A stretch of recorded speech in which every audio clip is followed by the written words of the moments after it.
Midnight train to nowhere. They say you don't notice the midnight train until you're desperate enough to need it, until the city is closing in and even the streetlights are turning their backs. I thought the stories were just urban legends, the kind that keep people from wandering the platforms after dark.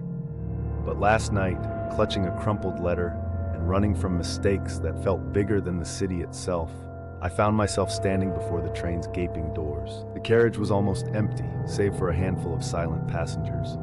Their eyes darted away as I entered, but it wasn't until I sat beside the window that I realized something was wrong. Every face in the glass, every reflection but mine, flickered and shimmered like a mirage.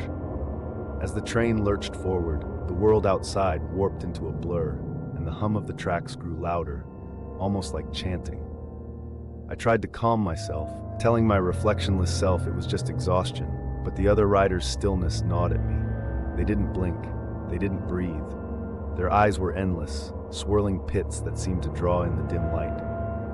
I reached up to touch the cold window, trying to find my face among the ghostly echoes, but all I saw was the empty seat behind me. My heart pounded as the conductor appeared from the shadows, his uniform crisp, his smile too wide.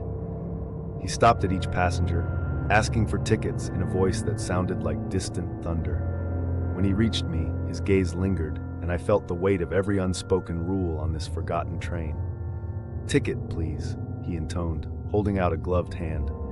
I fumbled in my pocket for anything, my phone, the letter, a scrap of hope, but found nothing. The conductor's eyes flicked to the window, and I followed his gaze. That's when I saw it. Where my face should have been, there was only darkness, a gaping void that seemed to swallow what little light remained. The other passengers began to smile, their teeth sharp and endless, as the train plunged deeper into the night. The conductor leaned close, his breath cold on my ear. "No ticket, no way back," he whispered, and I understood then.